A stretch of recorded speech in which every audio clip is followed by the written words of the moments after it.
record this for posterity. But is there anybody else who is kind of new to the class and hasn't been here before? And we're kind of curious how you found out about the classes. You don't have to tell us why you're here, but you could. Word of mouth. Okay, word of mouth.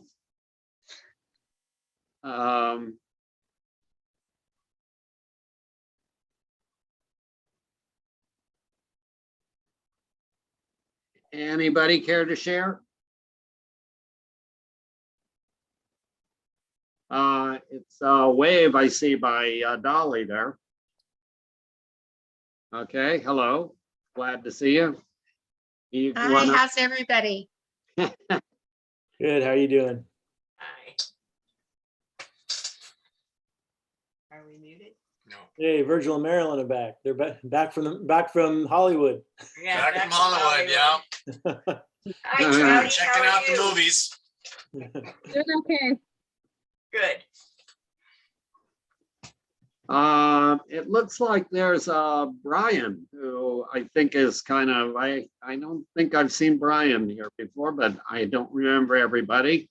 Just curious how you found out about the classes. Yeah, I'm not sure why my picture's up this time, but no, this is my first time back in a few months. I've been on in the past. Scott told me about this program a couple of years ago, so I join from time to time. Well, welcome and glad to have you. And we don't expect people to come to every single meeting, but we're thrilled to have you come on an intermittent basis. I think that's great.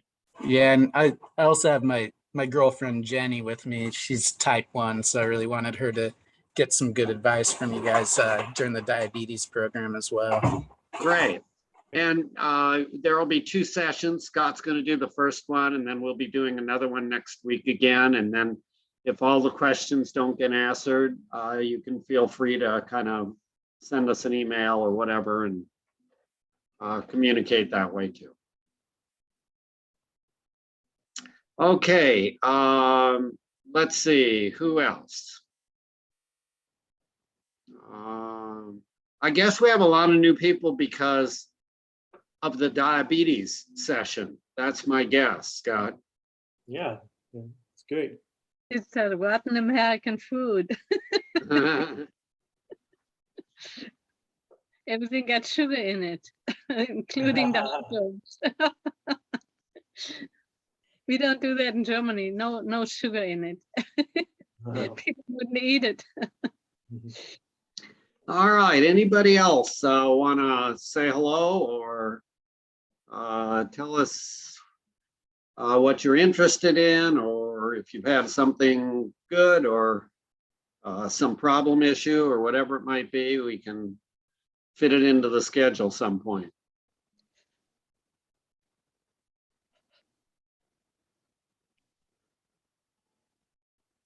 We're just kind of working on delaying time a couple more minutes before Scott starts. Oftentimes people come just a few minutes late, and so we kind of like to share some of this information. I don't have anything real important to say, Charlie, except you don't force us to come, but Scott does send me $2 to show up. Yeah, I'd be getting pretty poor by now. Yeah. With inflation, that may be an issue if we did that for everybody. Glad that you could make it.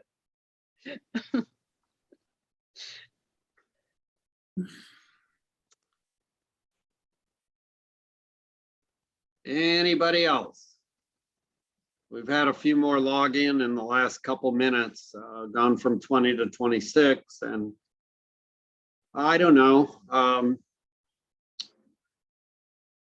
was going to start off just going onto the website to show a couple things before we start the diabetes presentation. That would be great. Should I just go ahead? Sure, why not? Unless someone's going to jump in there and.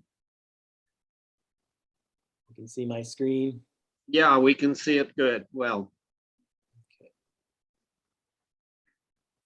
onto the class website here. And so I'm going to go under resources here first. Let me click on the resources tab and then link to books. I just want to, since I'm talking about diabetes tonight, go ahead and show the book recommendation for tonight, which was just mentioned earlier with Cyrus Khambatta.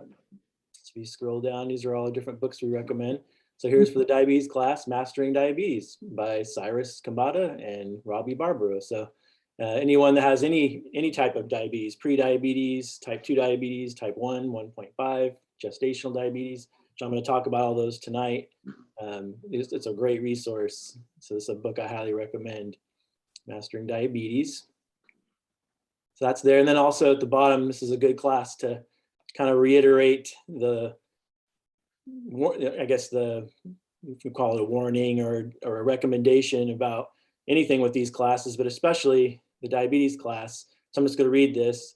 Prior to making any diet and lifestyle changes, Scott and Charlie recommend you contact your medical provider.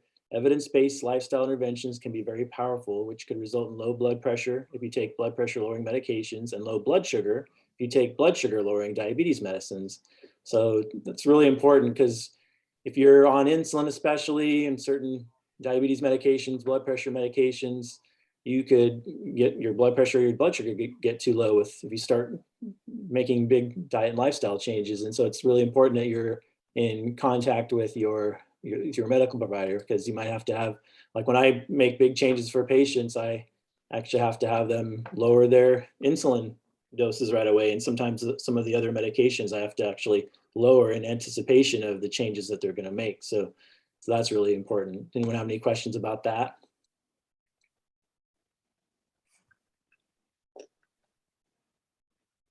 So that's real important. All right, well, let's jump in here. Pull up my PowerPoint here. So we're going to talk about diabetes. And Charlie, as Charlie mentioned, he'll cover diabetes next week as well. And is my volume okay? Can you hear me okay, Charlie? Yes, it's good. Okay. There comes a point where we need to stop just pulling people out of the river. We need to go upstream and find out why they're falling in. Desmond Tutu. Real important. Diabetes is an epidemic, and most of you know that. I'm going to go over some of the statistics here in a second. So I'm going to go over all these different types of diabetes, try to give a brief explanation of each of these. But first, I want to kind of tell you a brief story of my diabetes story as far as a medical provider. So I've been a physician assistant for about 16 and a half years now. And just wanted to mention, kind of started with my first job when I graduated in 2005. I worked at a community health center up in Salem. And we were kind of on a tight budget there. And so the providers that worked there, I had my own panel of patients and so did the other providers that were there. And we all kind of had our own kind of specialties that our strengths or interests of what type of medicine that we all did primary care, family medicine, but we all had kind of strengths and passions about certain areas. And instead of having to refer all our patients to specialists all the time, we were trying to, by having a tight budget, we were trying to kind of refer to within our own group, if that makes sense, just to kind of save money. So people that were, really good at women's health, some people were really good at diabetes, some people were really good at cardiology. And so of course we'd still send patients to specialists as needed, but we kind of there was a kind of a support of people that had passions and extra knowledge in certain areas. And for me, it was diabetes. So I had a lot of success, because I always go to conferences, read every journal I could get a hold of when it came to diabetes, because it was just a topic and a type of patient I really enjoyed taking care of. And so I got a lot of referrals from other doctors, other providers in the practice that, hey, go see Scott, if you're having a hard time with your diabetes, because I was really successful at actually at that time, just controlling diabetes was that's really kind of the flavor of the way diabetes is managed in this in modern medicine in this country. It's all focused on lowering blood sugar, having good control of your blood sugars, and trying to decrease complications from diabetes. That's kind of the focus of diabetes care, traditional diabetes care. And I was totally into that. And I was successful at getting people on more medications, more insulin, things like that to get them under better control, because that's the way I was trained. And that's what we thought would be kind of the best treatment. And it kind of makes sense if you think about it. If you try to get the blood sugars as close to normal with medications, including insulin, it kind of makes sense that, well, if you can get your blood sugars down to where you're almost like you don't have diabetes, then that should be good, right? It should be good to prevent the blindness, the kidney failure, the amputations, the heart attacks, the strokes, all the bad outcomes that happen with patients that develop diabetes. And where kind of the tide started to change was in 2008. So I'd just been at that for about 3 years. I went to the National Diabetes Association conference in San Francisco. They have a big conference every year. And in 2008, that happened to be the year 3 big studies were being published on diabetes. It was the VA trial, the ACCORD study, and the ADVANCE trial. And these were big diabetes studies. And they were releasing the results of the studies at the conference that I was at. And it ended up that 2 of the studies had to be stopped early because the patients that were being treated most aggressively for diabetes to get their blood sugars down as close to normal as possible, like I mentioned earlier, the patients were dying. They were dying of heart attacks and strokes, and it was really bad news, really upsetting. I mean, there was some evidence that it was slightly lowering their complications with the retinopathy, which is the disease in the eye, the nephropathy, which is disease in the kidneys, and a little bit of the other, like the neuropathy in the feet and things like that. There was a slight improvement with the people that were treated aggressively, but at the cost of more people dying. And so they had to stop 2 of those trials early because of that. And so that was 2008. So at that time, at least it made me kind of rethink things. I was like, well, maybe that's not the best way. Maybe we should really be trying to figure out what's causing the diabetes instead of just treating the symptoms aggressively. And that's still, 4 years before I started to study nutrition and made my transition back in 2012, which those of you that have watched my introduction lecture from January 4th have heard my whole story about how I got into it. But I just wanted to give you that beforehand so that you kind of have an idea what my background is in diabetes and kind of the path that I walked there. And it kind of opened my mind a little bit. So let's start with type 2 diabetes, because that's 90 to 95% of all the diabetes that's out there. And so what type 2 diabetes is, there is a genetic predisposition, but it's basically caused solely by insulin resistance. And a lot of this class tonight, I'm going to be talking to you guys what insulin resistance is. And so basically once your blood sugars are above a random blood sugar greater than 200, a fasting blood sugar greater than 126, or hemoglobin A1C, which we'll talk about in a minute, of 6.5% or higher, that is considered diagnosis of type 2 diabetes. If you have one of those things, and I'll discuss the differences between type 1 and 1.5 compared to type 2. So type 2, genetic predisposition, insulin resistance is the cause, and those are the kind of the numbers, the parameters that give you the diagnosis. So we'll be spending most of the time tonight mostly talking about type 2 diabetes. When I'm explaining, what if you can reverse diabetes or put it in remission, so to speak, we're talking about type 2 diabetes, not type 1. And so, but I will mention also prediabetes, and prediabetes is also caused by insulin resistance, and it's essentially a precursor to type 2 diabetes. And it's an A1C of 5.7% to 6.4%, or a fasting blood sugar between 100 and 125. And those are the criteria for prediabetes. And prediabetes can be present for years, sometimes decades, before you ever develop type 2 diabetes. But think about prediabetes and type 2 diabetes solely caused by insulin resistance.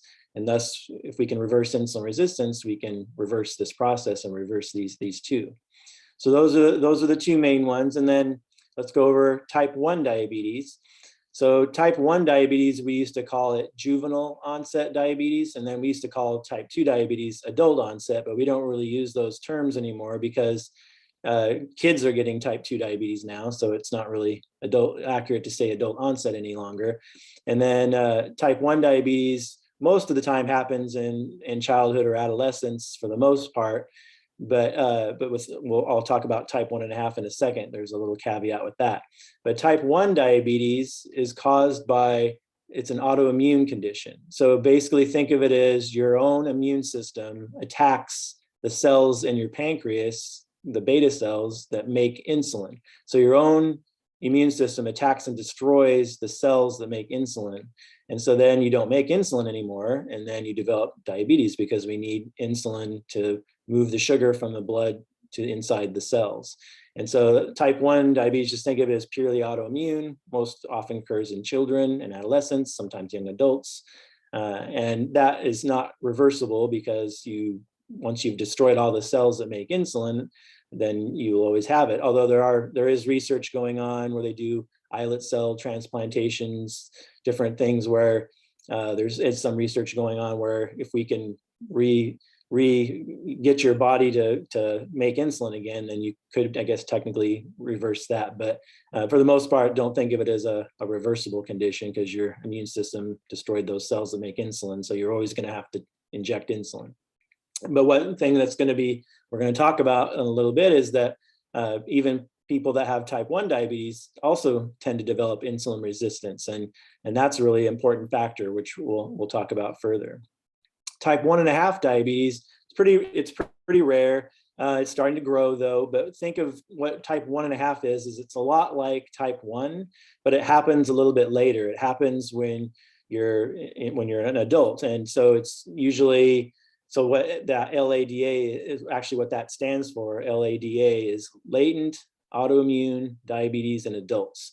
So same thing as type 1, it just basically, they might be a patient that you assumed had type 2 diabetes, and you're just like, okay, so they're on insulin and you assume they have type 2, and then say you all of a sudden, even with a healthy lifestyle and whatnot, their blood sugars are just not getting under control, and they're just needing more and more insulin, and all of a sudden you can do some blood tests and you see that, oh, they have the antibodies in their blood that destroy the insulin producing cells. And there's some antibody tests that they have. And then there's another test you can do called C-peptide, which tells you how much insulin they're making on their own. And it ends up that they're not making any more insulin on their own. So they're essentially had become a type 1 patient with type 1 diabetes. And that's what we're calling type 1.5. You don't really need to understand more than that. Just kind of think of type 1.5 is basically they don't make their own insulin and they need to be on insulin. That's all you have to remember with that. And then gestational diabetes, a lot of you might already know. So that's diabetes that develops when you're pregnant. And so we know that if you're predisposed, if you have a little bit of insulin resistance, maybe even have prediabetes, a lot of women that have some insulin resistance or some genetic predisposition, basically the state of being pregnant in of itself is stressful for the body. And so it tends to amplify any insulin resistance that may be present. And then essentially you have treated like you have type 2 diabetes basically while you're pregnant. But most women, once they deliver the baby, then the type 2 diabetes goes away, and they don't need to be on medication or insulin anymore. But one thing that is really important to know is if you did have gestational diabetes, we know that women that had gestational diabetes are at high risk of developing type 2 diabetes at any time. So that's really all I need to remember about that. So does anybody have any questions about the different types? That's all I was going to talk about with the different types. Does anyone have any questions about the different types and the differences? I have a question. Yeah. Once you have prediabetes, is it automatically, is type 2 a given if you don't make any changes? Yeah, actually, there's a lot of people, I've had patients myself that have had prediabetes for 10 years, 15 years. They've never developed type 2 diabetes. They just kind of stay in the prediabetes state. But, I had prediabetes at one time. So before I changed my diet in 2012, I had prediabetes because my A1C was 6.2%. So I was at 0.2% almost had diabetes. And I'm sure I would have had diabetes if I hadn't changed my diet, just the way how rapidly my sugars were starting to creep up. But then once I changed my diet and lifestyle, my A1C dropped to 4.7. So anything 5.6% and below is normal on an A1C.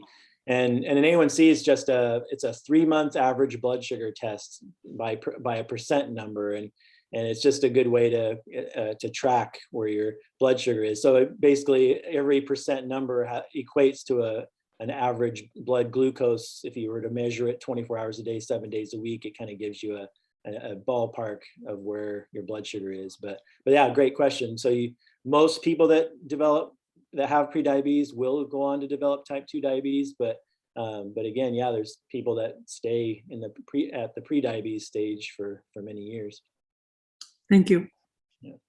Any other questions before I move on?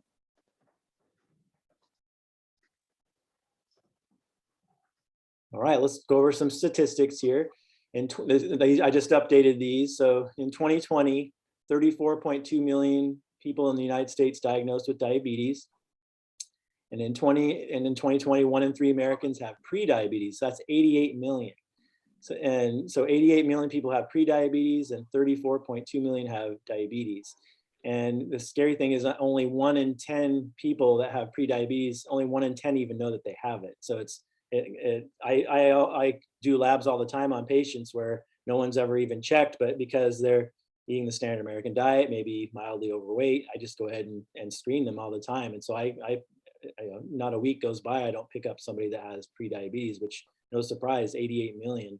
So between prediabetes and diabetes, that's 122 million Americans, and that's a third of the population. So that's not good at all. So we got to do something about this. And the problem is we're not treating the causation of prediabetes and diabetes with these medications and things we're doing. We're not really treating the cause, which is insulin resistance, which is what we're going to talk about. And the total direct and indirect cost of diabetes in the US in 2018 was estimated at $327 billion. So this is not something that we can sustain here. These are statistics from the CDC. So let me show you a Dr. Greger video about diabetes and how prevalent it is here. In just 1 decade, the number of people with diabetes has more than doubled. According to the Centers for Disease Control and Prevention, by 2050, 1 out of every 3 of us may have diabetes. What's the big deal?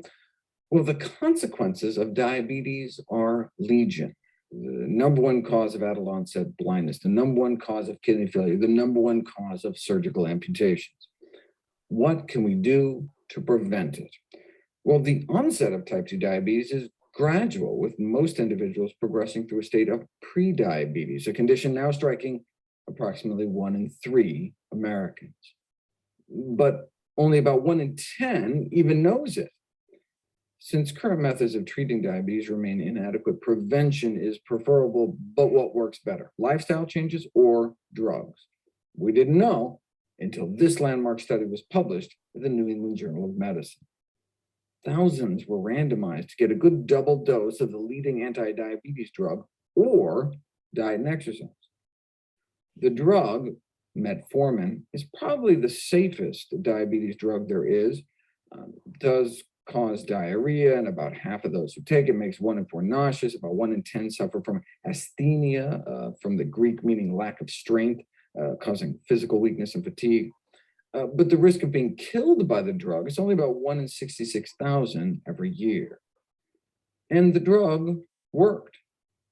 Compared to placebo, in terms of the percentage of people developing diabetes within the 4-year study period, fewer people in the drug group developed diabetes. But diet and exercise alone worked better. The lifestyle intervention reduced diabetes incidence by 58% compared to only 31% with the drug. The lifestyle intervention was significantly more effective than the drug and had fewer side effects. More than 3/4 of those on the drug reported gastrointestinal symptoms, though there was more muscle soreness reported in the lifestyle group on account they were actually exercising. Other studies subsequently found the same result. Non-drug approaches superior to drug-based approaches for diabetes prevention. And the 50% or so drop in risk was not for people that actually improved their diet and lifestyle, but just those instructed to improve their diet and lifestyle, whether or not they actually did it. Check this out. This is one of the most famous diabetes prevention studies. 500 people with prediabetes randomized into a lifestyle intervention or a control group. And during the trial, the risk of diabetes was reduced by that same 50 to 60%. But only a fraction of the patients met the modest goals. Right? Even in the lifestyle intervention group, only about a quarter were able to eat enough fiber, meaning whole plant foods, and cut down on enough saturated fat, which in this country is mostly dairy, dessert, chicken, and pork. But they did better than the control group, and fewer of them developed diabetes because of it. But what if you looked just at the folks that actually made the lifestyle changes, met at least 4 out of 5 of those wimpy goals? They had 0 diabetes. None of them got diabetes, 100% drop in risk. Bottom line, type 2 diabetes can be prevented by changes in lifestyle, even in high-risk pre-diabetic subjects. The fact then that type 2 diabetes, a largely preventable disorder, has reached such epidemic proportion is a public health humiliation.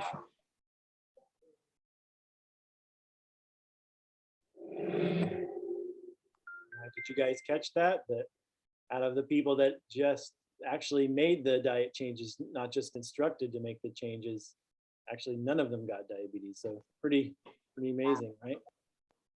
Any thoughts about that? So obviously what you're doing here in these classes, diet and lifestyle, is where it's at. If you want to prevent diabetes, but also if you have type 2 diabetes, we can potentially put it in remission, reverse it by treating insulin resistance, the cause. So I'm going to define insulin resistance, and we're going to be spending a lot of time on insulin resistance because it's so important. And if you have type 1 diabetes, is there a reason for staying here in the class? Absolutely, because patients with type 1 diabetes also develop insulin resistance frequently. And So you're going to save them money. Exactly, save them money on medications and insulin, and actually a lot of the all the other complications that come with it. And so insulin resistance, what is it? It's the best sentence to describe it is it's caused by the storage of fat in tissues that are not designed to store fat. And so more explanation is that, so we store fat in our adipose tissue, on our fat tissue, right? Which is usually around in our hips, our thighs, just kind of marbled throughout our body. That's where our metabolic dollar is stored. So when we have extra calories, extra fat for when the famine comes, we're supposed to store fat in our fat tissues and our fat cells. But what happens with insulin resistance is we store fat in places that's not designed to store fat. So places like our muscle cells, inside of our liver, inside of our pancreas. So think of it inside of our organs, fat in our cells, our muscle cells, our organs. Those places are not designed to store fat. Those places are designed to have a little fat inside those cells so that we can burn them for energy. So you may or may not know that we burn sugar for energy, glucose. And then when we don't have enough sugar or glucose, we burn fat as well. So we can burn fat and sugar to make energy for our body. And so every cell has a little bit of fat in it, including our muscle cells have a little fat in there because we can burn it up. But if there's excess there, it's kind of utilized as a storage area for fat in these cells, and those cells are not designed for that.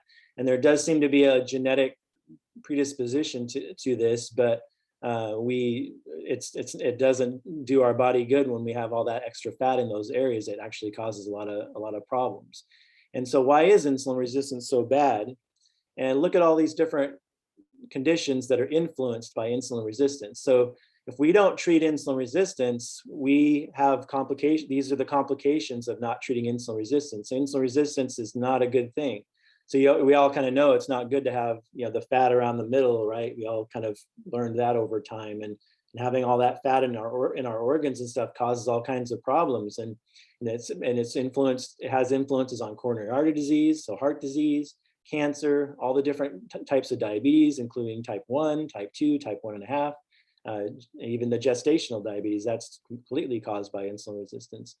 And there's the prediabetes, chronic kidney disease, Alzheimer's disease. So a lot of specialists call Alzheimer's disease insulin resistance of the brain, or even type 3 diabetes is another common descriptor of what Alzheimer's disease is. So there's many factors that influenced, or it's more complicated with Alzheimer's disease, but one of the metabolic problems with Alzheimer's disease, dementia, is glucose dysregulation. So kind of trouble with how to regulate sugar and how to burn sugar and whatnot in the brain, and the insulin resistance is influencing that. There's the fatty liver, because remember we're not designed to store fat in our liver, and fatty liver can lead to liver cancer, which is cirrhosis. So that's one of the leading causes of liver cirrhosis now, is starting to overtake alcohol. Fatty liver is now very close to overtaking alcohol cirrhosis as a cause of cirrhosis, is this fatty liver disease. You might have heard it as NASH, non-alcoholic steatohepatitis is another name for it. High cholesterol, high blood pressure, obesity, polycystic ovarian syndrome, which is also has insulin resistance. So you might know women that have PCOS, polycystic ovarian syndrome, and they don't ovulate and they can't get pregnant. And then they treat the insulin resistance a little bit by putting them on some diet, exercise, but also metformin. A lot of women that have PCOS will go on metformin, and it actually helps them to ovulate because it actually is lowering the insulin resistance a little bit. And that's another factor. Neuropathy, so like in your feet, and where you're having the burning pain and numbness, retinopathy in the eye, and then erectile dysfunction. So these are just a few. This is not all of them, but it's just a few of the conditions that are influenced by insulin resistance. So let's watch a couple of videos on insulin resistance, and I'm going to go into more detail on what causes insulin resistance and more at the cellular level here. Both prediabetes and type 2 diabetes is caused by insulin resistance, which is now accepted to be closely associated with the accumulation of fat within our muscle cells. This fat toxicity inside our muscles is a major factor in the cause of insulin resistance in type 2 diabetes, as it interferes with the action of insulin. I've explored how fat makes our muscles insulin resistant, how that fat can come from the fat we eat or the fat we wear, and how all fats are not the same. It's the type of fat found predominantly in animal fats relative to plant fats that appears to be especially deleterious with respect to fat-induced insulin insensitivity. But this insulin resistance in our muscles starts years before diabetes is diagnosed. This is a graph of fasting blood sugars in the 13 years prior to the onset of diabetes. Insulin resistance starts over a decade before diabetes is actually diagnosed, as blood sugar levels slowly start creeping up. And then all of a sudden, the pancreas conks out and blood sugars skyrocket. What could underlie this relatively rapid failure of insulin secretion? At first, the pancreas pumps out more and more insulin, trying to overcome the fat-induced insulin resistance in our muscles, and high insulin levels can lead to the accumulation of fat in our liver, called fatty liver disease. Before diagnosis of type 2 diabetes, there's a long, silent scream from the liver. As fat builds up in our liver, it becomes resistant to insulin too. Normally, the liver is constantly producing blood sugar to keep our brain alive between meals. As soon as we eat breakfast, though, the insulin released to deal with the meal normally turns off liver glucose production, which makes sense since we don't need it anymore. But filled with fat, the liver becomes insulin resistant like our muscles, and so doesn't respond to the breakfast signal, and so keeps pumping out blood sugar all day long on top of whatever we eat. So the pancreas pumps out even more insulin to deal with the high sugars, and our liver gets fatter and fatter. That's one of the two twin vicious cycles of diabetes. Fatty muscles, in the context of too many calories, leads to a fatty liver, which leads to an even fattier liver. This is all still before we have diabetes, but then the next vicious cycle starts. Now, fatty liver can be deadly. So the liver starts trying to offload the fat by dumping it back into the bloodstream in the form of something called VLDL. And that starts building up in the cells of the pancreas that produce insulin in the first place. So now we know how diabetes develops. Fatty muscles leads to a fatty liver, which leads to a fatty pancreas. It is now clear that type 2 diabetes is a condition of excess fat inside our organs. The only thing that was keeping us from diabetes, from unchecked skyrocketing blood sugars, is that pancreas, was working overtime, pumping out extra insulin to overcome insulin resistance. But as the so-called islet or beta cells in the pancreas are killed off by the fat buildup, insulin production starts to fail. And we're left with the worst of both worlds, insulin resistance combined with a failing pancreas. Unable to then overcome the resistance, blood sugar levels go up, and we have type 2 diabetes. This has implications for cancer as well. Obesity leads to insulin resistance, and our blood sugars start to go up. So our pancreas starts pumping out more insulin to try to force more sugar into our muscles, and eventually the fat spills over into the pancreas as well, killing off the insulin-producing cells, and we've got diabetes. In which case, we may have to start injecting insulin at high levels to overcome the insulin resistance, and these high insulin levels promote cancer. It's one of the reasons we think obese women get more breast cancer. It all traces back to fat getting into our muscle cells, starting insulin resistance, fat from our stomach or fat going into our stomach. So now it should make sense why the American Diabetes Association also recommends reduced intake of dietary fat as a strategy for reducing the risk of developing diabetes.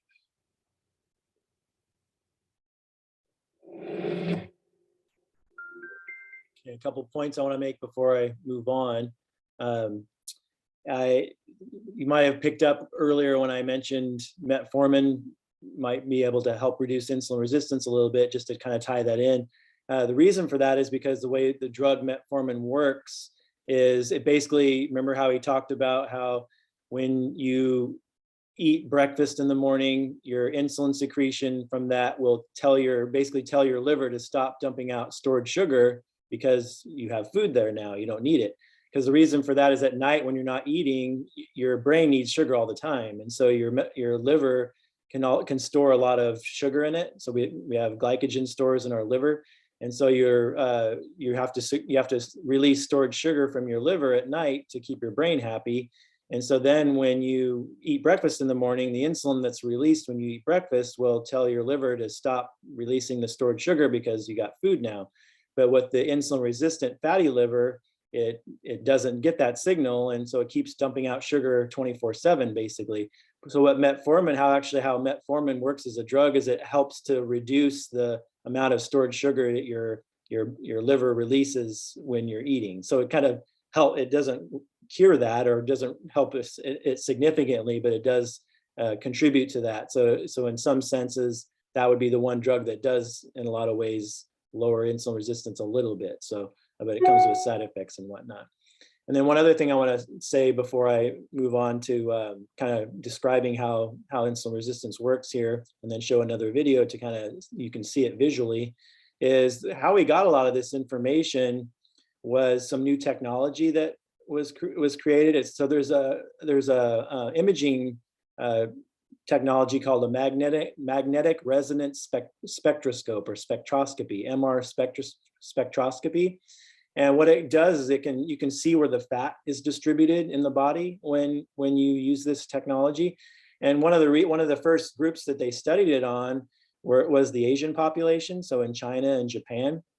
Because what's been happening in China and Japan over the last 20 years or so is they've kind of gone away from their rice and vegetables, noodles and vegetables, kind of gone away from their traditional Asian diets. And they're starting to, they have Pizza Hut, Kentucky Fried Chicken. They're starting to eat like Americans now, westernizing their diets. And what was interesting is we were starting to see diabetes, type 2 diabetes in Asians before they were ever even really showing signs of obesity. Their body mass index, they're normal. A lot of them weren't even overweight, but they were already developing type 2 diabetes. And we didn't tend to see that here in America In America, most patients that have pre-diabetes, type 2 diabetes, usually are 20, 30, 40 pounds overweight on average. And so with the Asian population, like, oh my gosh, what's going on here? And so why are they developing type 2 diabetes before they're even showing signs that they're overweight or obese? And so with this, what they found was when they put them in these MR spectra scans, is they can see the fat. They can see the fat in their muscle cells. They can see the fat in their liver. They can see the fat in their pancreas. And they're like, oh, okay, so and then that led them to do more studies and figure this whole thing out with the insulin resistance. And so obviously they're, as a culture or genetically, they're highly predisposed to developing type 2 diabetes because of that fact, that they develop it even before they're overweight or obese. And then one other thing I wanted to say too is statistically, when we do autopsies on patients that die that have type 2 diabetes, 50% of their beta cells are gone or destroyed. So, how Dr. Greger talked about how that VLDL destroys the beta cells in the pancreas, and which is what produces the insulin. On average, 50% of those cells are already gone, destroyed when someone has type 2 diabetes. So that's why it's so important to change your diet and lifestyle as soon as possible if you have insulin resistance. So any questions, comments about that before I move into more description of what insulin resistance is? Usually when I taught this class live at the church, I would have 10 volunteers get up and we would demonstrate this in the sanctuary. And so I'm just going to kind of describe it here instead. And then when I show the next video, you'll see a visual depiction of this. And so think about in the room you're in right now. So whatever room you're in right now, kind of, it has 4 walls around you, and pretend that you are sitting inside of a muscle cell. So you're sitting inside of a cell in your body, a muscle cell, and say your computer that's sitting in front of you is the mitochondria of the cell. So that's the kind of the powerhouse of the cell where the energy goes in, kind of like your furnace, right? And so the energy comes in, whether it's sugar, glucose, or fat, goes into that computer screen, into that mitochondria, and energy comes out of it. So think of it like that. And so if you're inside here, you're sitting inside your room here, inside your cell, and you have fat in here, a little bit of fat that you can burn. And then outside your window, outside the other side of your wall there, that's where the bloodstream is going by. So the blood streams out there outside, and there's sugar out there, and there's insulin out there, and everything that's in the blood's out there. And so you're in here, and you're the manager, you're the foreman of this factory here. And you're like, okay, we got a little bit of fat in here, but not a lot. And so I need to send it to the furnace here to burn. And then, we need to let some sugar in here because there's not enough fat in here to give us enough energy here. So we need to get some sugar in here. So what insulin's job is to open up the door so that the sugar can come from the blood into the cell. And so the insulin attaches outside the door, opens the door, and some sugar comes in. And you're like, oh, great. We got fat in here. We got some sugar in here. Let's burn both of it up. This is great. This is the way things are supposed to work. That's normal physiology. There's no insulin resistance. Everything is working as it should. What happens with insulin resistance is there's too much fat in here. So there's tons of fat. So eating all that, chicken, cheese, pork, pastry, all that processed food, all those animal products with saturated fat, all that excess calories from all that excess fat and processed food and everything. Now there's tons of fat in here. There's way too much fat in here. And it's kind of we can see it on that scan like I talked about. And now, this cell is so loaded with fat that it's kind of acting like a storage depot for fat. And so you're the foreman in here. You're going, we got tons of fat in here to burn, tons of it. So the sugar is knocking on the door saying, hey, we need to get in here. The sugar is getting too high out in the bloodstream. You need to let me in. And you're saying, no, we don't need any sugar to come in here. We got all this fat in here to burn up. We can't afford to let any sugar come in here. And so the insulin's out there on the door trying to open the door so the sugar can come in, and it can't come in. And you're saying, no, we're not letting you in because there's too much fat in here. And so the sugar gets stuck out in the blood, and then there's tons of sugar out in the blood. There's tons of insulin out in the blood, and it's not doing its job. And so that's what insulin resistance is. And so now that I described it, let's watch a video that actually shows this in action, okay? Studies dating back nearly a century noted a striking finding. If you take young, healthy people and split them up into two groups, half on a fat-rich diet and the other half on a carb-rich diet, within just 2 days, this is what happens. The glucose intolerance skyrockets in the fatty diet group. In response to the same sugar water challenge, the group that had been shoveling in fat ended up with twice the blood sugar.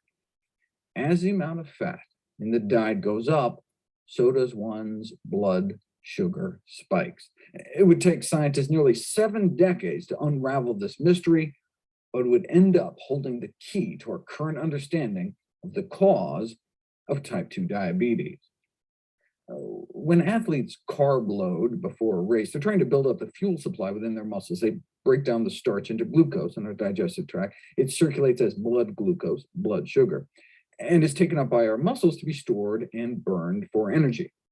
Blood sugar, though, is like a vampire. It needs an invitation to come into our cells, and that invitation is insulin. Here's a muscle cell. Here's some blood sugar outside, waiting patiently to come in. Insulin is the key that unlocks the door to let sugar in our blood enter the muscle cell.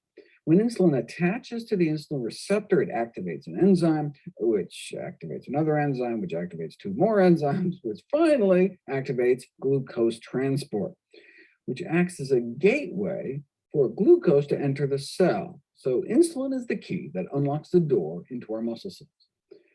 What if there was no insulin, though? Well, blood sugar will be stuck out in the bloodstream, banging on the door to our muscles and not be able to get inside. And so with nowhere to go, sugar levels would rise and rise. That's what happens in type 1 diabetes. The cells in the pancreas that make insulin get destroyed, and without insulin, sugar in the blood can't get out of the blood into the muscles, and blood sugar rises. But there's a second way we could end up with high blood sugar.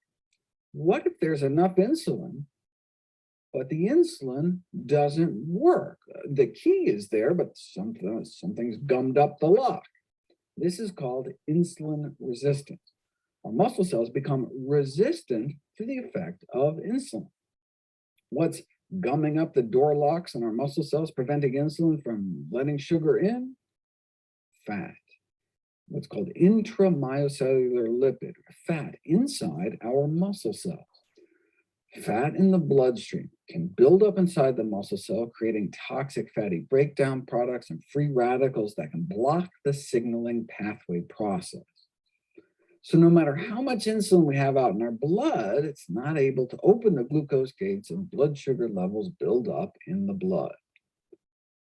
This mechanism by which fat, specifically saturated fat, induces insulin resistance wasn't known until fancy MRI techniques were developed to see what was happening inside people's muscles as fat was infused into their bloodstream. That's how they found out that elevation of fat levels in the blood causes insulin resistance by inhibition of glucose transport into the muscles. And this can happen within just 3 hours. One hit of fat can start causing insulin resistance, inhibiting glucose uptake after just 160 minutes. Same thing happens in adolescents. You infuse fat into their bloodstream, it builds up in their muscles and decreases their insulin sensitivity, showing that increased fat in the blood can be an important contributor of insulin resistance. Then you can do the opposite experiment, lower the fat in people's blood, and insulin resistance comes right down. Clear the fat out of the blood, and you can clear the sugar out of the blood. So that explains this finding. On a high-fat diet, the ketogenic diet, insulin doesn't work as well. Our bodies are insulin resistant. But as the amount of fat in our diet gets lower and lower, insulin works better and better. This is a clear demonstration that the sugar tolerance of even healthy individuals can be impaired by administering a low-carb, high-fat diet. But we can decrease insulin resistance, the cause of prediabetes, the cause of type 2 diabetes, by decreasing saturated fat intake.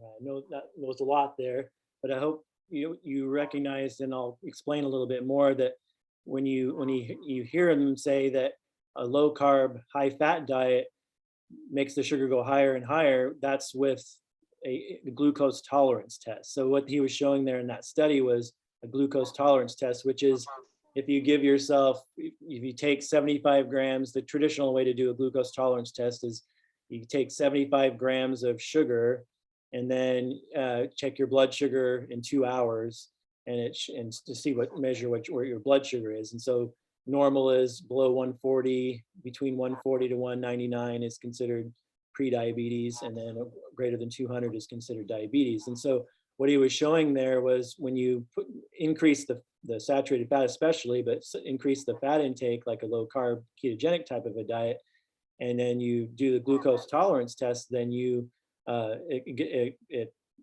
fail it miserably, you do very poorly. And so, but I have to explain what I call the keto caveat here, because a lot of you might know, and I know from experience with patients, is that patients that go on low carb ketogenic diets actually get lower blood sugars. They have less insulin requirements if they're on insulin. A lot of times they can reduce some of their diabetes medications, and their insulin levels can sometimes even go down. And that might be confusing based on what I just said, but you have to think about it for a minute. Let's talk through this a little bit here. So it hides the insulin resistance. And so what I mean by that is if you're keeping your carbohydrates really low, your sugar really low, and usually with low carb ketogenic diets, it's usually less than about 40 or 50 grams of carbohydrate in a day. If you just keep your sugar levels low and never challenge it, you have insulin resistance. In fact, it's probably gotten much worse. But because you haven't challenged it, you haven't done a glucose tolerance test, or you haven't eaten a high amount of any kind of carbohydrate, you don't know that you have insulin resistance because you're just keeping your blood sugar stable and low, even though your insulin resistance is running amok. And you saw that list of all the medical problems with insulin resistance. And so you don't want to have insulin resistance. You want to get rid of the insulin resistance because that's the cause of the type 2 diabetes. And so if you're so I wrote there, keeping carbohydrates low will stabilize and lower blood sugar. And what's important is that, so A1C, it might get better, fasting insulin might get better, insulin requirements might go down, and your fasting blood sugar might go down. But all those things I just listed there, that is incomplete information about the presence of insulin resistance. That doesn't really tell you whether or not you have insulin resistance or not. Only a glucose tolerance test, and if you're on insulin, a carbohydrate to insulin ratio, those two tests are more complete markers of insulin resistance and insulin sensitivity. So the goal with whether you have pre-diabetes or type 2 diabetes or even type 1 diabetes or 1.5 diabetes, the goal is to reduce or reverse insulin resistance and improve insulin sensitivity. So insulin sensitivity means your insulin works. So if you're a normal person without insulin resistance, no pre-diabetes, no diabetes, normal physiology, as I explained earlier, you want to have no insulin resistance and you want to have really high insulin sensitivity. So that means that you, with just a small amount of insulin, so a normal person only needs about 20 to 30 units of insulin a day, what's called physiologic insulin. So so you're a normal person without diabetes, pre-diabetes, anything, you're just completely normal. That's about how much insulin your pancreas has to kick out in a day, in a 24-hour period to control your blood sugar. It's about 20 to 30 units a day. And so if you're eating, 100, 200, 300 grams of carbohydrate in a day, and you're only needing 20 or 30 units of insulin, that means you have really good, really high insulin sensitivity. And so, you don't need to go get a glucose tolerance test necessarily to see if you have insulin resistance or not. If you're a patient with diabetes type 1 or type 2 and you're on insulin, your 24-hour carbohydrate to insulin ratio is a better test. So like Cyrus, for example, in that book, Mastering Diabetes, he and Robbie are both patients with type 1 diabetes, and they both went from a carbohydrate to insulin ratio of about 3:1 to 4:1, which is not very good. So what that means, a 4:1 ratio, carbohydrate to insulin ratio, what that means is for every 4 grams of carbohydrate they eat, they have to have 1 unit of insulin to normalize their blood sugar. And they went from that to when they went on a whole food plant-based diet, away from more standard American diet and even more of a keto diet. I know Cyrus did more of a low carb diet when he was first diagnosed with type 1 diabetes. His carbohydrate to insulin ratio went up to about 30:1. So almost 30 to 40:1. So that means he only needs 1 unit of insulin for every 30 to 40 grams of carbohydrates he eats, because now he doesn't have any more insulin resistance and his insulin sensitivity is really high, is really good. And that's good because then he doesn't have to worry. If you can get rid of that insulin resistance, even with type 1 diabetes, you can reduce your risk of having a heart attack, a stroke, having the blindness, having the kidney failure, the amputations, all the things that go along with it. Because remember, that's really a lot of the reason that those complications exist, is because the insulin resistance is not being treated. So even people with type 1 diabetes that have good blood sugar control, but if they're on really high amounts of insulin to be able to get to that glucose control, that means they likely have a lot of insulin resistance that's not being treated. So that's really important.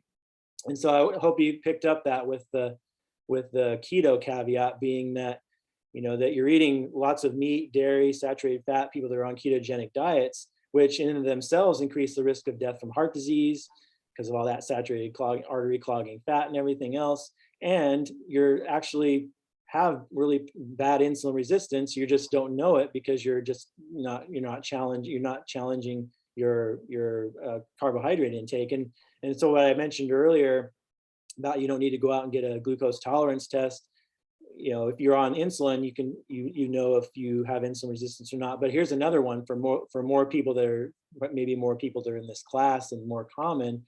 And I do this with patients all the time. So you'll hear somebody say that has type 2 diabetes, for example. Let's go to type 2 diabetes since that's the most common. Or they'll say, well, yeah, when I eat fruit, when I eat beans and rice, my blood sugar goes really high. It's like, well, that's a sign that you have lots of insulin resistance. That's all you really need to know, because, wow, okay, so maybe you'll pick some fruits and some foods that are a little bit lower on the glycemic index. So instead of maybe watermelon, maybe you'll eat more berries or something because the fiber content's higher and the glycemic index is a little bit lower. So maybe that would be a good thing to do in the short term. But then once you get rid of the red light foods, once you start getting rid of the meat, the cheese, the eggs, the dairy, the oils, the processed junk that we always talk about in this class, those red light foods, as you start getting rid of those foods, you start to get that fat out of those muscle cells, out of the liver, out of the pancreas, and you start cleaning that out. Then say 3 months from now, 6 months from now, as you've started getting rid of those red light foods, then you sit down and eat the fruit, the beans and the rice, and your sugars don't go too high anymore after that. Because now, wow, look at that. 6 months ago, that meal made my sugar go really high. Now it doesn't. Now wow, I'm reversing my insulin resistance. My insulin sensitivity is going up. And so that's really, really important. And then one last point here, but I'll open it up to some questions here. The number one cause of death in the population and those with diabetes is heart disease. And so anytime if someone, a lot of times you'll hear providers, dietitians sometimes even will say, well, keep your carbs low if you're have type 2 diabetes, go on a more low carb diet. It's like, well, what's that mean? What's your patient eating? They're going to be eating butter in their coffee, cheese, ice cream, pastry, chicken. They're going to be eating all this red light foods that are all going to contribute to heart disease. And the risk of having a heart attack and stroke if you have type 2 diabetes is the same as somebody that's already had a heart attack or a stroke. We call that a risk equivalent. And so why would anyone that has any knowledge about nutrition and diabetes, why would they ever recommend you eat a low carb fat, which is a low carb diet is going to be high in fat and animal fat and animal protein? Why would you recommend someone eat more of that food when we know that diabetes is a heart disease risk equivalent? So it just seems crazy to me, almost borderline on to me, if you know this information, it's either unethical or negligent, because it's like, why would you recommend someone eat foods that are going to lead to increased risk of heart attacks and strokes? But anyway, I just wanted you to kind of recognize this keto caveat, because I've had so many patients that say, well, hey, my blood sugars got better and I lost weight and all these different things. It's like, because they don't know that they have insulin resistance. It's hidden behind the low carbohydrate intake. So do you have anything to add to that, Charlie, or any questions about what we talked about so far? Scott, I think you did an excellent job of trying to sum this up. For some of the people in the class who may be new to some of the terminology, they may need to hear this again. So during the question and answer session, and then next week, that's why we do 2 sessions, because there's a lot of really valuable information, and you're kind of swimming upstream here. Like people have been told so often, stay away from carbs, that's your enemy. And that, you're either eating carbs, protein, or fat. And when you tell people to stay away from carbs, which most of the people in this class have been told at one time or another in their life, they wind up, as you said, eating more animal products, the protein and the fat, which just makes it worse. So I can't tell you, there's not a week that goes by that I don't go and volunteer and have someone tell me that they're eating healthy, they're eating the chicken, which is without the skin, and it's a healthy food, and they're eating these animal products, which they believe are healthy choices. And to try to change their mind is a real, like I say, swimming upstream. So good for you for putting it together. Those videos were really great. And I hope you have a lot of questions along with whatever else you have. Yeah, last little slide I want to show here is the influence of exercise, sleep, and stress. So another thing that we know is that what's really amazing is exercise is so important when it comes to diabetes. And so when you exercise your muscles, especially for type 2 diabetes because of the insulin resistance issue, because not every patient with type 1 diabetes has insulin resistance. There are people that just aren't genetically predisposed to that, maybe, or they have good blood sugar control regardless of their diet, and they are on 20, 30, 40 units of insulin a day, and so they're in pretty good shape. And so it's not like it's everybody. And so but there is a lot, and one of the terms that I know Cyrus uses in his book is double diabetes. So think of it this way: if you have type 1 diabetes and insulin resistance, it's like you have type 2 and type 1 at the same time. And so we call that double diabetes. So that's really important. But we know with insulin resistance, exercise is so important, because for example, if you walk for 30 minutes, just a 30-minute walk for the next 24 to 72 hours after that walk, even if you don't walk again for 24 to 72 hours, you get, basically you'll get the effects of that exercise on your insulin resistance in a positive manner for the next 1 to 3 days. And how it works is that it takes very, very little insulin to let the sugar in. So remember how we did that demonstration I described, and you saw the video, that the insulin attaches and to let the sugar come in. It just takes a tiny bit of insulin to let sugar come in for 24 to 72 hours after you've exercised your muscles. So what it does is the exercise specifically reduces insulin resistance and increases insulin sensitivity in of itself, independent of what you eat. So if you're eating a whole food plant-based diet and you're exercising, man, you're just doing so much great for yourself with diabetes and insulin resistance. Sleep is very important, because if you're not getting enough sleep, then you release a hormone called cortisol. And same with stress. So if you don't sleep very well and you're having a lot of stress in your life, and it's feeling like a negative type of a stress, you release excess cortisol. And cortisol, as you know, is kind of a fat storing hormone. It's a stress hormone. And so excess cortisol in of itself will increase insulin resistance and decrease insulin sensitivity. So these 3 things are also very, very important besides the diet. So I had to definitely mention that, how important those things are. And then, yeah, let's watch this one last video about diabetes, and then we'll have questions. type 2 diabetes can be prevented, arrested, and even reversed with a plant-based diet. Something we've known since back in the 1930s. Within 5 years, about a quarter of the diabetics were able to get off insulin altogether. But plant-based diets are relatively low-calorie diets.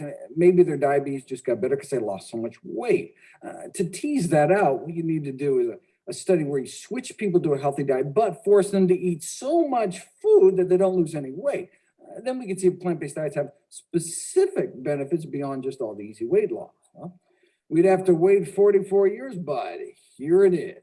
Subjects would wait every day. If they started losing weight, they were made to eat more food. In fact, so much more food that some of the participants had problems eating it all. They're like, oh, not another salad.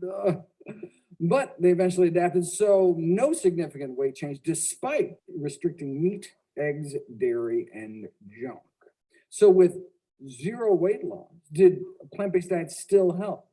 Overall, insulin requirements were cut about 60%, and half the diabetics were able to get off their insulin altogether, despite no change in weight. How many years did that take? No, 16 days. 16 days later. So we're talking diabetics who've had diabetes as long as 20 years, injecting 20 units of insulin a day, and then as few as 13 days later, they're off all their insulin altogether, thanks to less than 2 weeks on a plant-based diet, even with zero weight loss. Diabetes for 20 years and then off all insulin in less than 2 weeks. Diabetes for 20 years because no one had told her about a plant-based diet.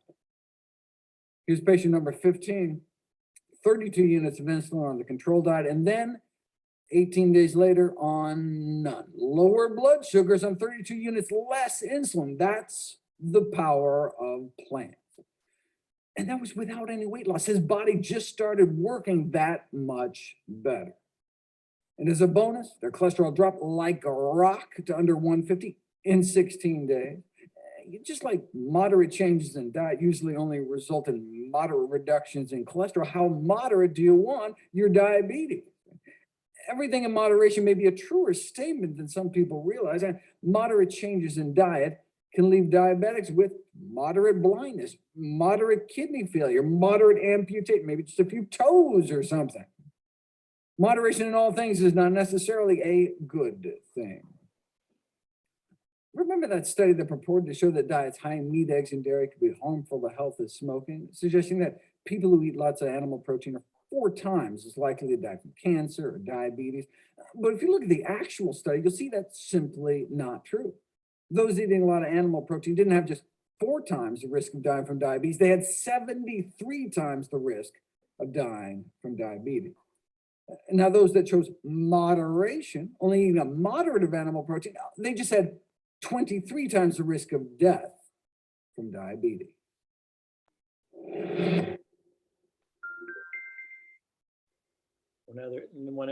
Here's another. We can't solve problems by using the same kind of thinking we used when we created them. So Einstein said that. So it's a challenge to think of this differently. I did write an article I share with my patients that have diabetes that I titled it "Control versus Cure," kind of the whole paradigm shift from kind of just trying to control diabetes to actually trying to cure it or reverse it, put it in remission. And so I think that's the different way of thinking about it that I think is really important. And then one other thing I wanted to say, I'll stop sharing here.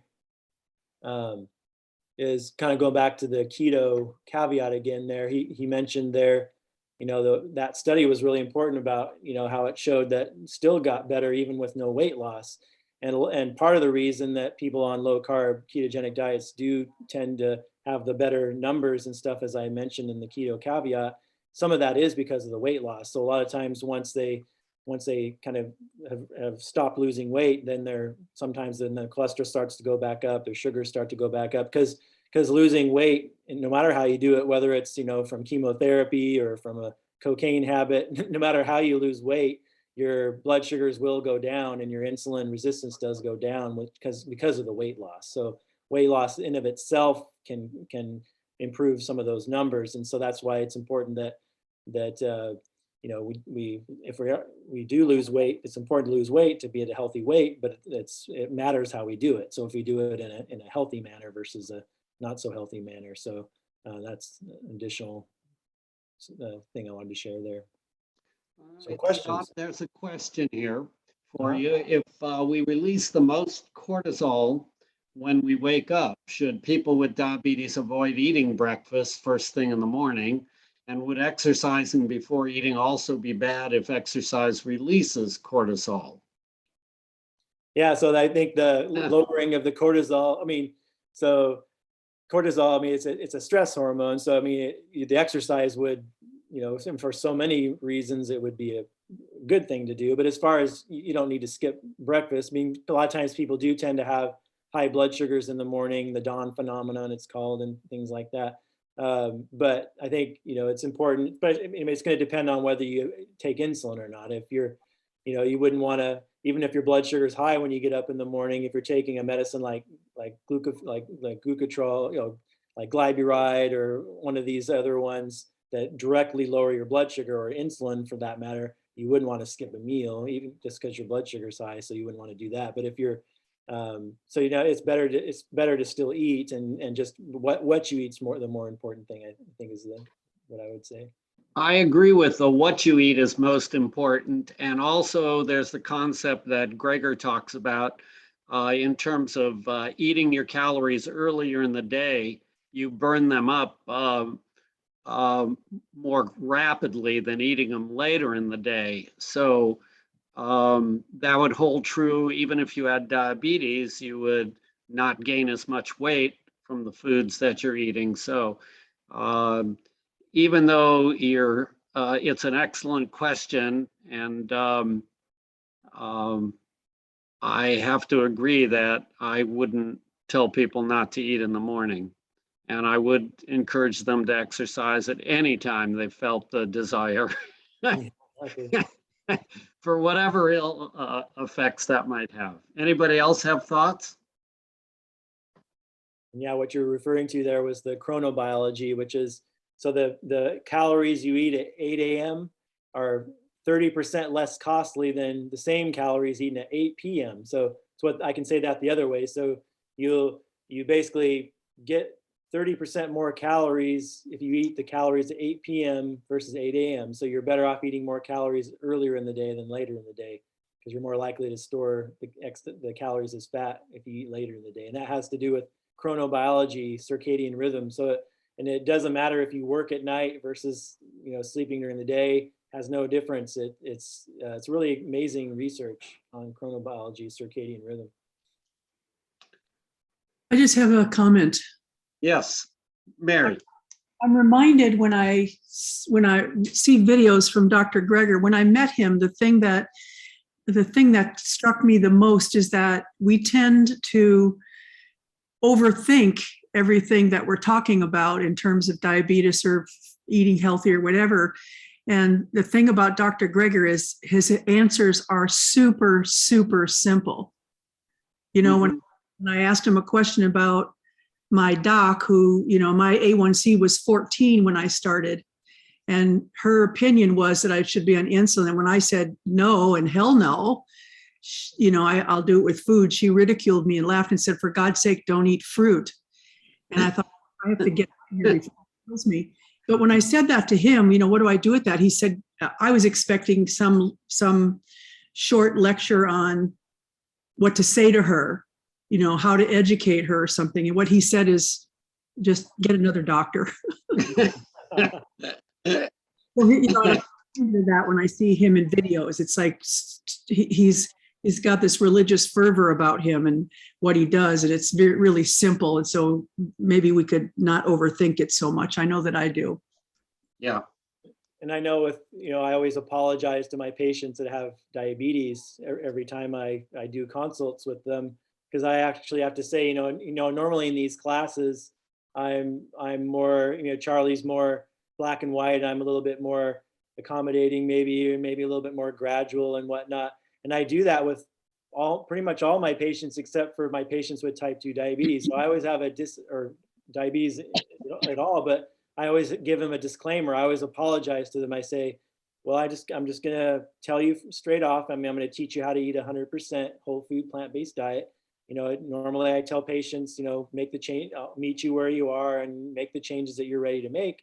But I always have to tell them, I say, based on the science and the studies and all the patients with diabetes that I've taken care of over the last 9 years that I've known this information, only the ones that went all in 100% were the only ones I ever had that got off all their insulin, got off all their diabetes medications, and put their diabetes in remission.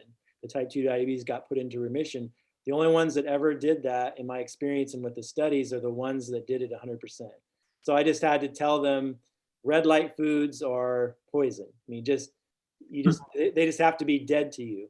No more meat, no more cheese, no more eggs, no more dairy products, no more oils, no more processed food. It's just got to be, you just can't have it. It's just, you have type 2 diabetes, you have insulin resistance. If you want to reverse it, put it in remission, get off all your medications, that's what you're going to have to do. And so I always apologize and say that. So it's, if they, like Dr. Greger said, if you make moderate changes, you'll get moderate results. And so I've had many patients that got off some of their medications, they're using less insulin now, they feel better, their health is better. And that's still great, but if that's all that their goals are, then that's fine. But I just, so many of my patients say, I can't afford all these diabetes medications. I'm spending $300 a month on my insulin and my diabetes pills. I need to get rid of this. And can you help me? That's what I have to tell them, so I'm just honest with them when it comes to that. Well, it's important. So I want to give a shout out to one of my most favorite mentors, who happens to be in the room with us, Stephanie Polizzi. She's been with OSU Extension Service for a number of years, has had, been swimming upstream against the politics of trying to change dietary recommendations. And I just wanted to say hello and glad that you were able to make it. Hi, you guys. Hi, Charlie. Yeah, let me tell you, I'm doing some nutrition support for a couple of diabetes programs, and I'm really butting heads with what their physicians and registered nurses are telling them. And they look at me like I have 3 heads. They don't even want to hear it. So it's really a struggle because their coaches are saying, hey, just sort of try a little thing here and there. And I'm like you, I'm like, do the whole thing and you'll get the results. So it is a challenge and I actually asked them to join this class tonight. I don't think anybody actually was able to join, but I'll send them to the recording. Yeah, send them to the recording and then tell them they can also come next week, because we're doing kind of a second version. It will have some of it will be overlap, but there will be some other stuff too. So anyway, so happy to see you. You're looking great. We love the ocean behind you. It's wonderful. Nice? Yeah. I wish it was that warm. Can you, all right. Stephanie, can you say more who you are, or Charlie, can you tell us? Oh yeah. Stephanie, yeah. I'll introduce myself. My name is Stephanie Polizzi. I am a registered dietitian nutritionist with Oregon State University Extension Service. I cover Coos and Curry counties, and I teach community nutrition. And what I learned is that I am the only Oregon State University faculty who is certified in lifestyle medicine through ACLM. And they don't get me at all. They really, the whole university system doesn't get me. But I will announce to you, Charlie, because I don't have any proof yet, but kind of the first thing for about the last 10 years, I have been trying to get my nutrition handouts published through OSU Extension Publications. I got my first one approved. It's Foods That Fight Cancer, and hopefully I'll have proof of it. It's still in development, but it's been approved. It's been peer reviewed and edited, and the first ever to be presented nutrition and disease from Oregon State University ever. And it's all plant-based. Thrilled about that. I must say I've been to at least a couple of your lectures on foods that cause cancer or whatever food, and they're just magnificent. Your PowerPoints, I love them, and I haven't used them but a couple times, but they're wonderful. You've done wonderful work, and I'm very grateful for your support when I first started this 10 years ago. Now back at you for cheerleading for me as well. Okay, small world. Anybody else? I have a question. Yes. I lose a lot of weight. I'm now to 119 and I don't know how to stop it. It will stop on its own. We need to get your height and your weight, and then we would calculate your BMI. And my guess would be that you're in a normal BMI range, and that you look around the population and you see everybody who's heavier than you are, and you start thinking, "Ooh, I'm way too thin." When in No, fact, I'm- you're an ideal body weight, and all the rest of the people are heavy, 2/3 of our Okay. population. So calculate your BMI, go to Google Drive, or I don't do know a how to do search. that. No, Go- you know what? I am 119 pounds and Okay. I'm 5'1". All right, I am going to, I'd say you have a BMI, I'm gonna take a guess of 22, and I'm gonna now go to it and calculate it out. And Yeah, it's okay. 105 is the ideal weight, so she's pretty close. What is it? Oh, okay, yeah, all right. 105, it's 100 pounds. For women, it's 100 pounds for the first 5 feet and 5 pounds for every inch after All that. right, no problem then. Okay, Right, good. you should be good. I do twice the rehab and, you know, I'm losing, you know, so yeah. And But I'm everyone, feeling good, you know, it's no problem. and everyone in here knows what I always say. And what I tell my patients is go watch a pre-World War II movie. So go watch, Cary Yes, Grant, yeah, Humphrey yeah. Bogart, Jimmy Stewart, Danny Kaye. Go watch all those 1930s movies. Everybody looks grossly sickly thin to Yeah. today's standards because that was normal. That's the way we're supposed to look. Yeah. Our lenses have been skewed. That's Mhm. all you gotta do. Watch a 1930s, early 1940s Hollywood movie, and that's what people look like. That's what You're- that's what It's we a used to look like. 22.5 is your BMI, which is smack dab right in the middle of normal. Okay, So, good. You've Yeah, got a lot of weight that you can continue to lose and not worry about it. Your no hunger problem. drive, Yeah. your hunger drive will always protect your lean body mass. So as long as you're getting your exercise, resistance exercise, and following your hunger drive, your lean body mass will always be protected. I don't even wait for the hunger, you know, I keep eating every so often, but I go mostly on the plant diet and I feel very good about it. So, yeah. Good job, Trouty. I've lost 4 sizes and I'm still losing weight and I can't believe it. I was 159 pounds and the doctor told me I got to lose weight, but he put me on that almost like a keto diet, the high protein, you know, a lot of fat, a lot of, you know, and it got me the heart problem, you know. I had Yes, open heart surgery, you know. So I changed my cardiologist. good for you. That's what Yeah, Sherelle and- said. Yeah. And he said to get the, he would recommend the Repatha, you know, that's a shot in the stomach, you know, but I still do it, but I'm supposed to do it now myself, you know, before they help me with it, you know, so I don't know. I like to eventually take off from that and 100% plant food.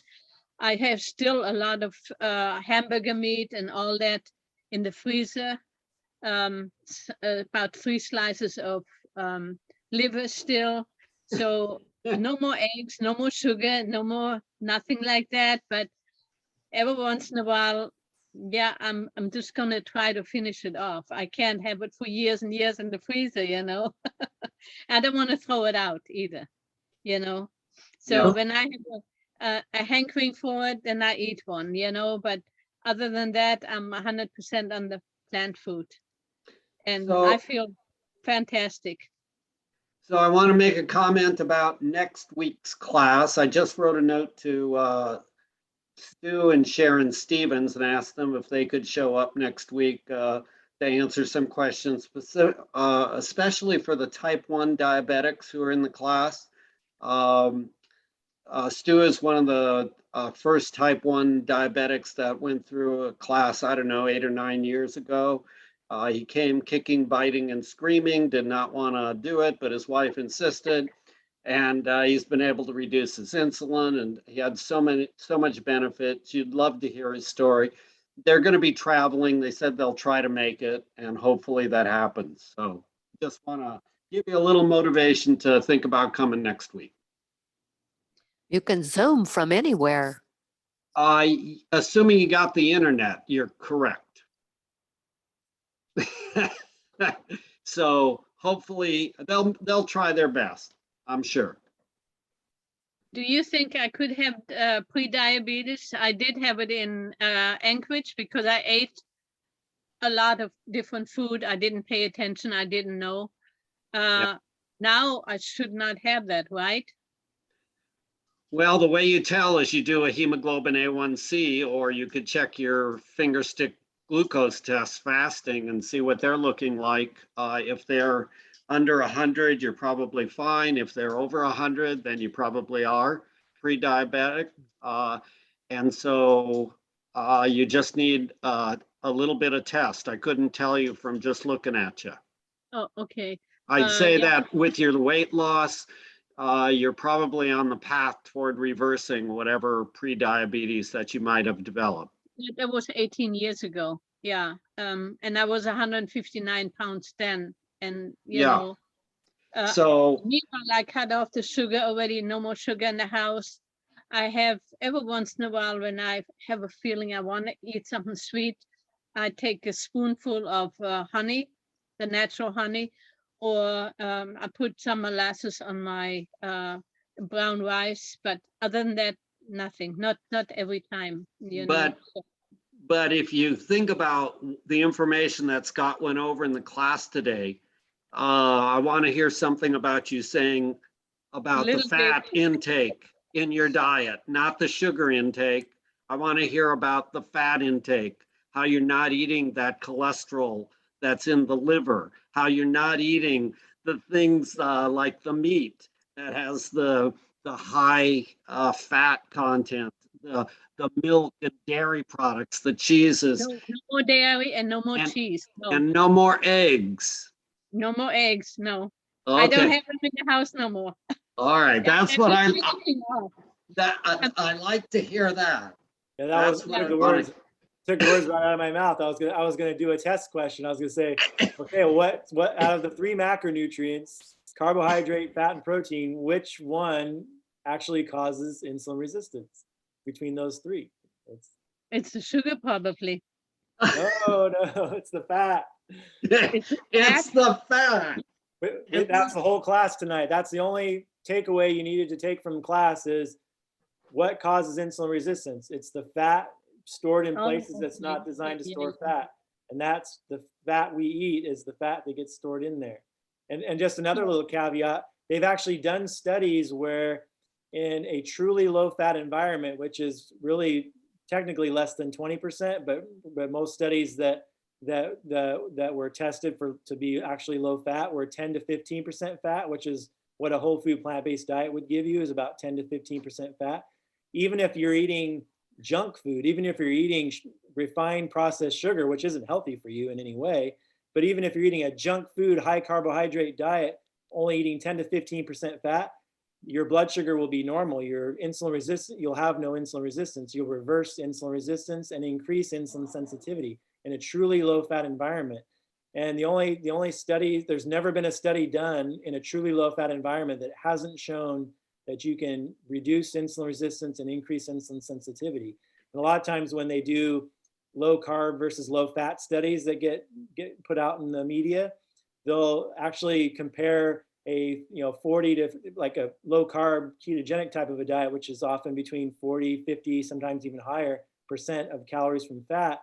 And then they compare it to what they call a low fat diet.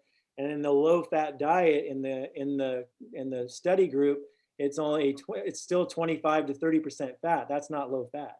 And so then they say, look, the low carb, high fat diet worked better for the diabetes than the low fat diet, but that's not a low fat diet. In a truly low fat environment, less than 20%, ideally 10 to 15%, always reverses insulin, always lowers insulin resistance, always increases insulin sensitivity. So that's very, very important. So eating a whole food plant-based diet puts you at about that 10 to 15% fat.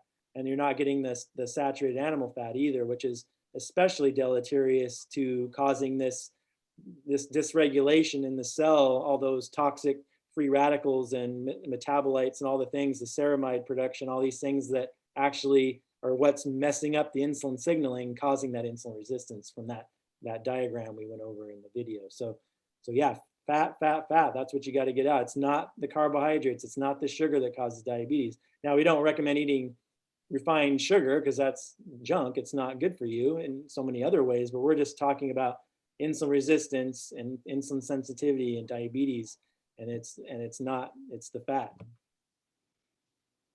So I got rid of most of my fat and all that stuff, but I have a whole bottle full of extra virgin olive oil. Oh, That's 100%. that's through the heart. You know, I hardly ever use it, but yesterday I used it for the frying of the liver, you know. Oh, One big God. slice of it. Do you have any mice? Do you have any mice or rats in your house that you need to No, kill? I don't. Give it to the neighbor. Oh, this is great. What a great class. I have a, That was fun. Yeah, that was That fun. was so fun. I have a question. Yes. It's, hold on a second. I help take care of this gal. Well, I take care of 3 of them. But this one, she likes to go out and get a senior drink, a Pepsi and stuff. Her main caregiver keeps saying she can't have a lot of sugar and stuff. Well, she gripes about it. So it's really not the sugar, it's the fat. Is that what I'm hearing? They're afraid she'll get diabetes. Yeah, as far as She doesn't think she will. the insulin resistance, it's the fat, but you don't want to eat refined sugar or refined flour either, because it's just not good for you either. It causes inflammation in the body and it's not good for you. So for the point of this class, it's the fat, but we don't want you to eat sugar either, because it's not good for you. It's empty calories. Right. Plus she likes a lot of sweets. Yeah. But we do want you to eat fruits and vegetables and beans and whole grains and nuts and seeds and herbs and spices. And those are all the carbohydrates that you do want to eat. Right. Well, she likes cookies and stuff like that. Yeah, no, that's sugar and fat. Cookies have a lot of oil and butter, and so there's sugar and fat in things like ice cream and cookies and pastries and all those types of things. It's not just sugar; it's fat too. Right. When someone tells me they like a food like cookies or sweets or whatever, I think to myself, would they like their health more than they would like that cookie or whatever it might be? And then I hope that they come to the conclusion that they'd rather have their health. Hey, that might be a good question for me to ask her. She might be resistant, but she is, I think she's 72 years old. So, and don't take this the wrong way, but she'll even say she is too. She is retarded. She'll even tell you she is. And so, you know, it's like, she's a little kid. So even little kids can learn, you know, and you just have to kind of guide them as best as you can and just try to explain the healthiest choices. Right. But that is a challenge, I must admit. Yes, it is. It certainly is. All right. Scott, thank you very much. Everybody, thank you. Unless you have one more question, is there anybody Thank you. just can't live without having one more question? Thank you. I learned a lot. Nice to see y'all. We'll see you in the movies. All right. Okay. Night. Thank you. Good night, everybody. They weren't at the movies last week. I think that's his phrase. We're taking 2 weeks off. We had permission. All right. Take Bye. care, Good night. everybody. Good night.